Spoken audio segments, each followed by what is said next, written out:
Investing in the business doesn't just mean you wired $100,000 into your business account. I've invested it. That's not considered investing for purposes of the E-2. Securing visas through the consulate is much more challenging than applying for a change of status in the United States. If you're investing about $100,000, that should not create any problems. And you probably could do a little bit less, maybe 90,000, maybe a little bit less. They would like an applicant to convince them that the money are already at risk, that the applicant is doing it not for securing a visa. Hello, everybody. My name is Charles Raether, managing partner at AmLaw Group. And today we're going to talk about a visa that's one of our most maybe popular visas, one of my favorites, and what problems or mistakes can come up in the course of preparing that visa. So what are we talking about exactly? We're talking about an E-2 visa, which, as you probably know, we sometimes call it an investor non-immigrant visa because it allows you to live and reside here, work here without acquiring a green card. So to help me figure out all these nuances and these possible problems that can come up and how to resolve them, I've invited my colleague Asmina Simonyan, who handles our E-2 department. And Asmina has a wealth of experience as well that hopefully we can tap in our discussion today. Asmina, thanks for joining us. Good afternoon, Charles. Good afternoon, everybody. It's a great pleasure for me to participate in our discussion. Thanks a lot for inviting me. Yeah. I'd be more than happy to discuss this interesting topic, which is, important, and I believe will be helpful to our listeners. Absolutely, absolutely. So, I don't know if you agree with my assessment about the E-2. I think, but you probably will. I'm sure you can attest to its popularity because we've got you running and handling a lot of visas at any given moment. So obviously, we don't have a shortage of E-2 visa applications. I mean, do you agree with me though that it's a popular and very convenient visa for our clients? One of the most popular, I would say, yeah, because it's pretty straightforward. The process is, I would say, pretty fast compared to other types of visas, and many clients who are eligible, they do pick that type of visa for their pass to the United States. Yeah. And it's also popular, I think, because in addition to the speed and the relative ease, it's also popular just because it's a good segue or stepping stone to later acquiring a green card or permanent residency. And why do I say that? Because, a lot of situations, many of our listeners probably know that if you're looking to get a green card, it's generally not fast, right? I mean, it just takes time. It takes time. And there's faster ways, and then there's really long ways that could take 2, 3, 4 years. And in some ways, maybe even in the best case scenario, you're looking at a year, I would say, if not longer, in the best case scenario. And sometimes people just don't have a year to wait. So they look to the E-2 as a way to relatively quickly, and it's all relative, right? I mean, okay, it's not tomorrow you're going to get on a plane already, but, I would say from start to finish, we could probably get a case filed and get an approval. Again, it depends on the embassy where you're at, how long the wait time is, and that's always changing. But I don't know what you think, Asmina, 3-4 months, maybe a little bit longer from start to finish. I would say 3 to 5 months, yeah, since day one until an in-person appointment scheduled at the embassy. Yeah, it can be sooner, it can take a little more time, but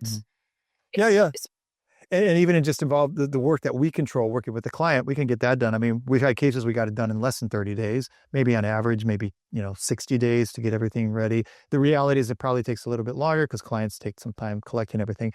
But in the big picture, it's a relatively quick way to get your family to the U.S. Once you get here with the E-2, then you can look at, more long-term green card options and, make a transition at that point.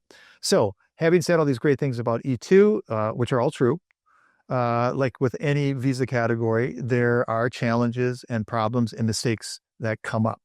And I know, Asmina, you're in the trenches on a daily basis, kind of dealing with these client matters, problems that are coming up, insufficient, things with their petitions and stuff like that. So we're going to go through some of the top mistakes that we often come across, and then maybe talk about the best way to resolve those things. So what would you say is maybe one of the biggest mistakes or problems that our clients have to deal with for an E-2?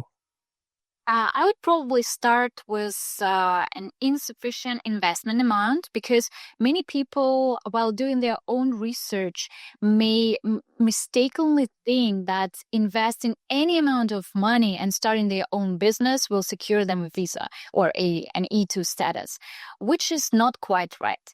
Even though the investment amount is pretty affordable and it's pretty low compared to other, for example, immigrants investment programs in the it's still it must satisfy the requirement of substantiality. We understand that every business is different. So some businesses, smaller ones like startup, they might require less investment than bigger, more extensive businesses. For example, construction businesses, you can probably start it with $50,000. But based on our experience, even though there is no amount somehow declared by any statute, there is an amount that is being viewed by the U.S. immigration officers as substantial, and this amount is $100,000. So this is kind of a safe amount to invest in the business to meet the substantiality test, and with that amount, what we've seen that it's not going to be challenged by the Right. immigration officers in terms of its insufficiency. Right. So it's pretty safe. I think it's a safe amount. I mean, I've seen lawyers that sometimes, I've seen clients too that might invest less money because they just didn't even have any more. And in the past, I would say, this is going back a ways, maybe 10 years ago, maybe longer, we regularly had clients only invest maybe $60,000, $70,000, and it was okay. But, there's inflation, there's new interpretations of the regs and the rules and how it's to be applied, because nowhere in the law it doesn't say you have to invest at least X amount, unlike, say, EB-5, where it's very clear it has to be at least a minimum of $800,000. So with the E-2, there is no minimum amount, which is a good thing. It gives you flexibility. On the other hand, there's a bit of lack of certainty, right? Because you don't know how low you can go. But I totally agree with Asmina that, if you're investing about $100,000, that should not create any problems. And you probably could do a little bit less, maybe 90,000, maybe a little bit less, depending on the business. And that should be fine. But normally we don't recommend going below 80,000. I would say even 80 doesn't sound too convincing. Probably it's a little bit, but still, somewhere between 85 to 100. And it also kind of depends what they're investing in. For example, like, let's say, I don't know if we had a case exactly like this, but maybe we did have something similar. But I know, like, a trucking business has always been traditionally a popular format for an E-2 business. And a lot of times clients will say, I got enough money for one truck. I'm just going to buy one truck. And it's not even a semi truck, right? They're going to buy maybe a pickup truck to haul, a big trailer or something like that. And pickup trucks can cost $100,000. But if you're just buying, you're saying, hey, I have my own investment, I'm investing $100,000, and it's just a pickup truck, that's going to make for a flimsy case, because they could easily say, hey, look, we think this is just for your personal use. You're really not going to use this for business, or it's not much of an investment because you're just planning to use that truck for your personal use. So it's a little bit risky. Even if you reach that threshold of 100,000, it's not a guarantee, because again, it depends what you're investing in. It's got to make economic sense. And I think that's where we can come in and help the client and guide them and say, hey, this will be convincing. This looks a little bit weak. We got to change it. Go from there. 100%. I guess we kind of shifted to the second point at this point, because we're talking about the type of business and business model. Whereas almost any type of business may qualify for an E-2, there are certain restrictions. And as you correctly mentioned, some businesses may not look convincing enough because of their volume.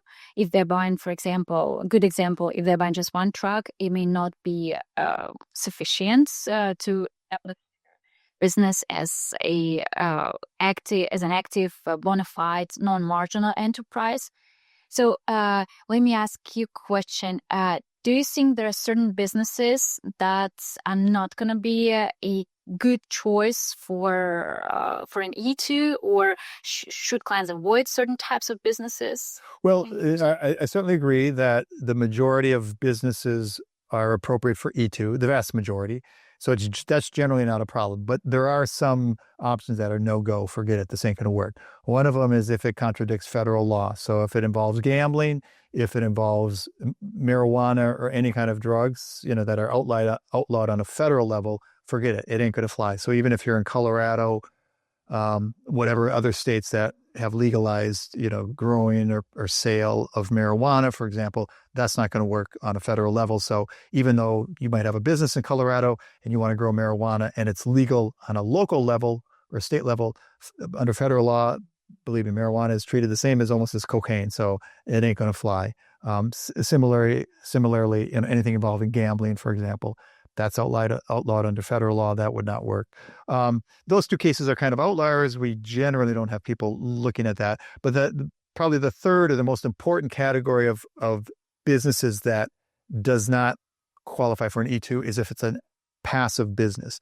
So passive is considered, well, as it says, it's a passive business. So what does passive mean? I say two popular examples are if you're just doing day trading, right? You're buying and selling stocks or even cryptocurrency or anything else, right? That's considered a passive activity. You're buying and selling stocks. You're not creating anything. You're not offering any services. You're just, it's considered passive. Although I know day traders will spend a lot of time and they think it's hard work, but that's considered a passive activity. Similarly, leasing real estate is generally considered a passive activity.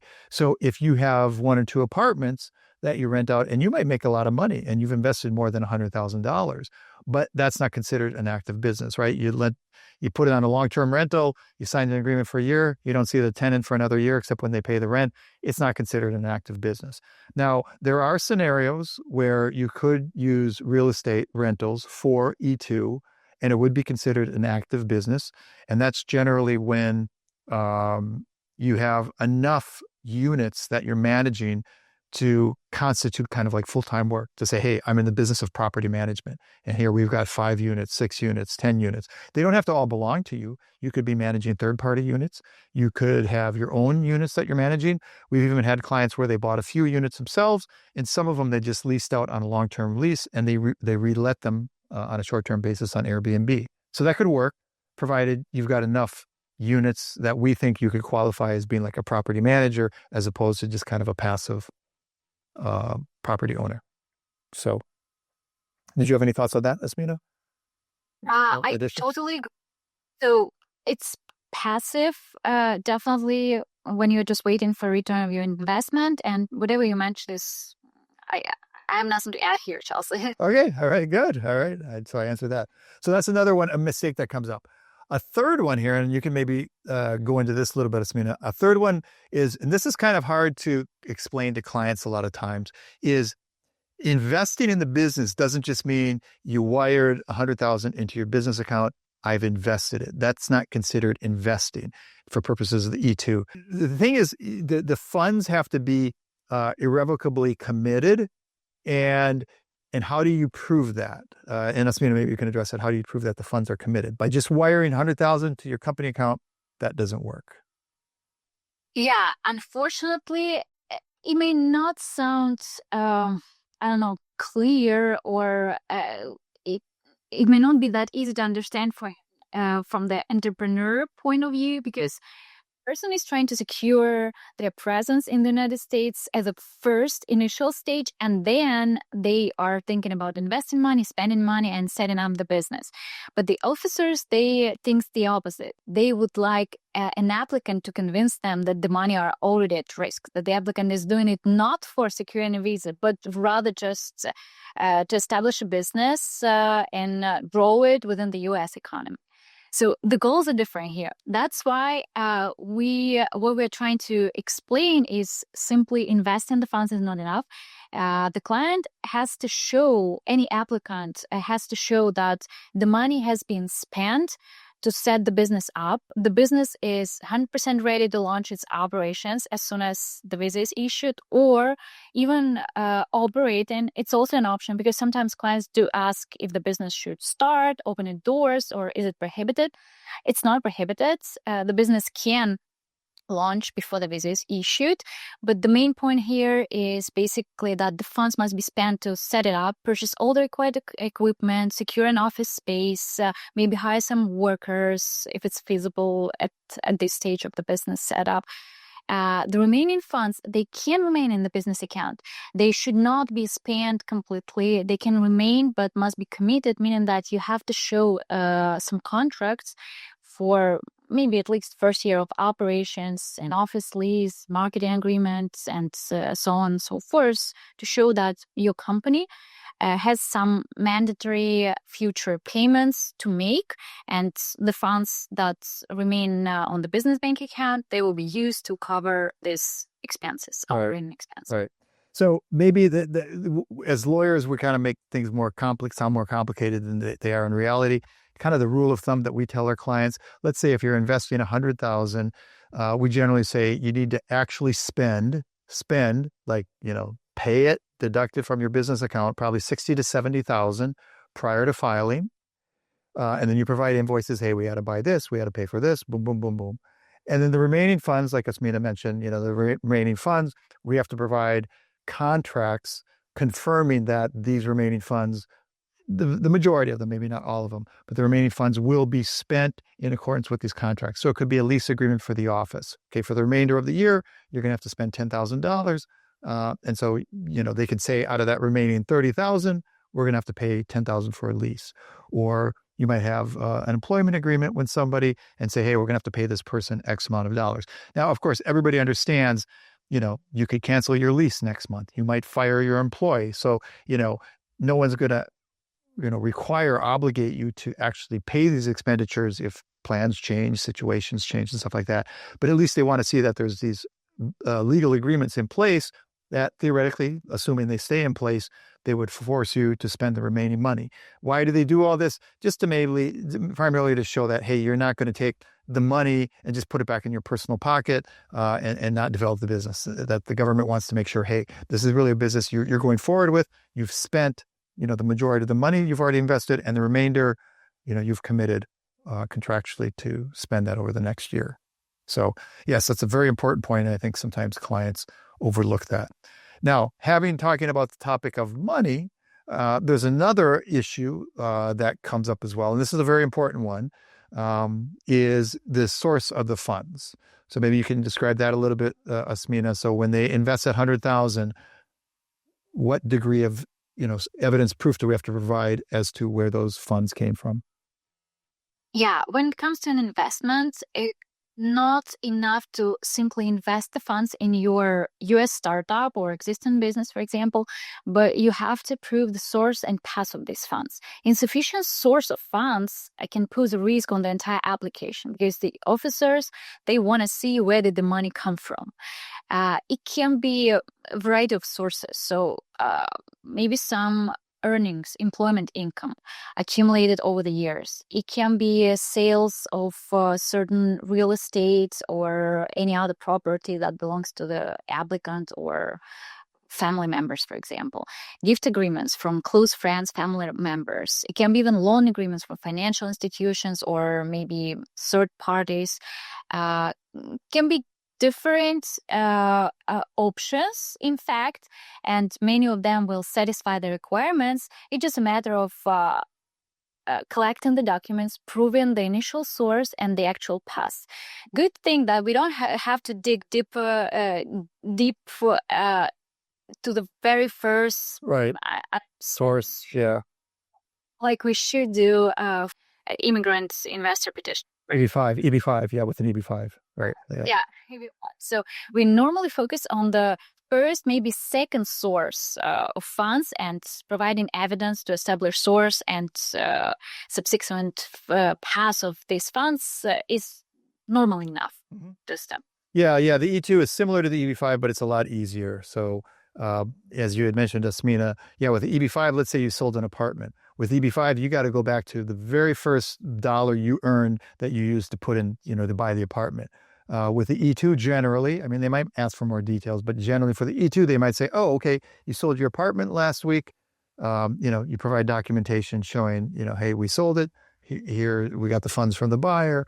he has a purchase sale agreement, stuff like that. You don't have to go back years and years to show where you got the money to purchase it. So with the E2, it's an important aspect, but it's not as complicated as with the EB5. And again, that gets back to why E2 is also so popular, because generally it's an easy visa to acquire compared to other ones. Here's one that I don't know if this is a mistake so much. It's maybe a mistaken concept that people have, or they're not aware of this. And you kind of touched on this where you mentioned, Asmina, that clients aren't obligated to open the doors and start operations before they file.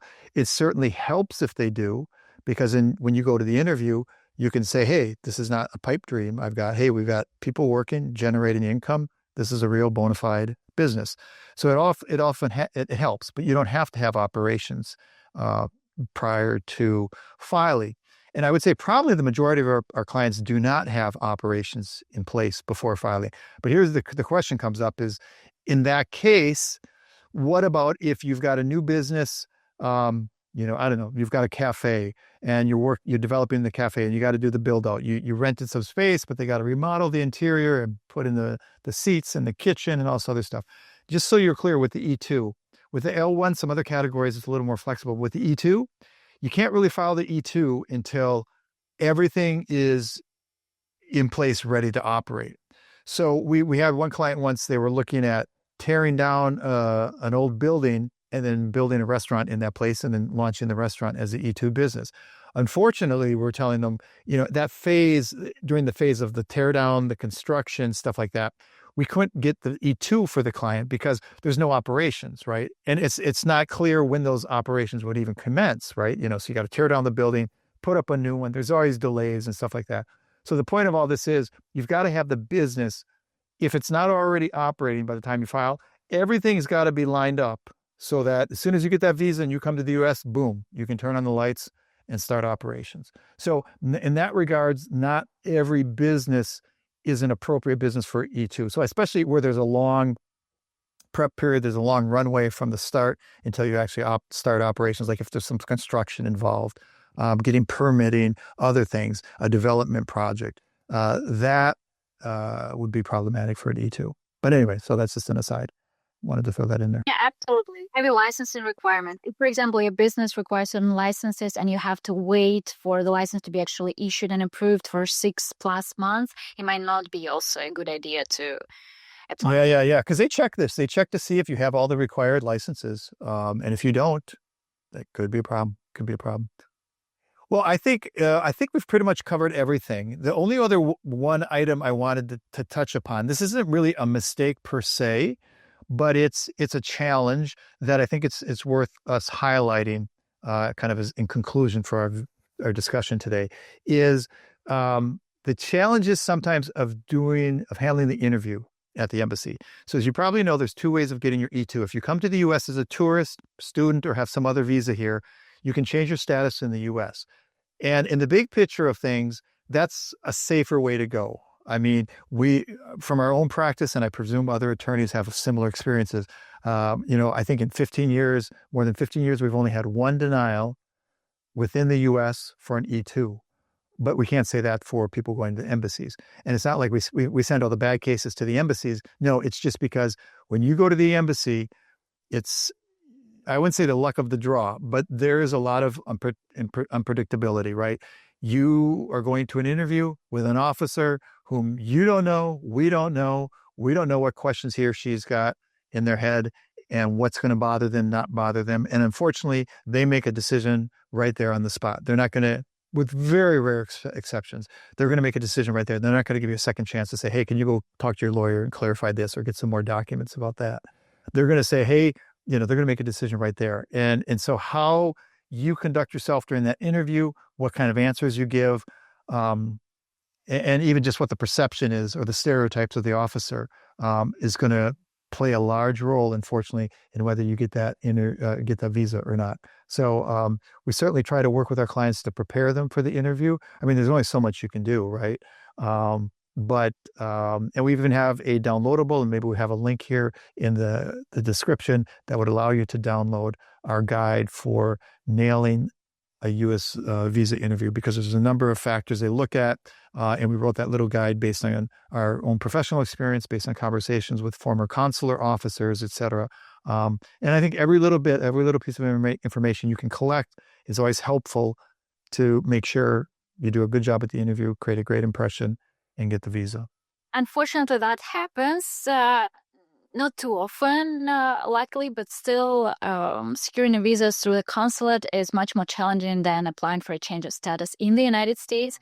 But it said, Charles, with a proper preparation and good presentation, applicants still have good chances for securing their visas overseas through the consulates as well. But here, the human factor is always present, and you got to be aware of it and very well prepared, be ready to answer questions and convince the officer that your business is not fake. It's a real operating bona fide enterprise, and that's what you truly believe you'll grow in the United States and convert into a big successful business. Right. And that's where our role as attorneys is also important and helpful, because, we do this on a regular basis, and we know what embassies are you more likely to have problems and what embassies are you less likely to have problems. And we know what embassies where you can take in a translator with you and where you can't, and where they tend to give more approvals and where there's more denial. So again, there's also a lot that goes on behind the scenes. And that's why most people don't want to leave this stuff to happenstance or luck and just say, okay, let's go to Dominican Republic. We haven't been there ever, and we'll get our interview there. There's a lot of things that go into deciding where to go. And that's something we also advise our clients on, to avoid these and any other problems or mistakes that might create issues along the way. Well, on that note, then maybe we'll wrap up today's discussion. Again, hopefully this was helpful to everybody. If you want to stay abreast of all the news and information about whether it's an E-2 or other visa options to the U.S., consider signing up for our channel, because we have a lot of information that's coming out on a regular basis, whether, again, it's E-2, talent-based or business-based, a lot of options. So feel free to sign up. And if you have any specific questions, you're looking at an E-2 and have some questions about your case and the best procedure, how to proceed, feel free to reach out to us to set up a consultation. And again, thank you for your time, Asmina, and helping us work through all these issues. Thank you very much, Charles, for this interesting discussion. I hope it is helpful. And hopefully not our last. Absolutely. Thanks again, everybody, and we'll be in touch.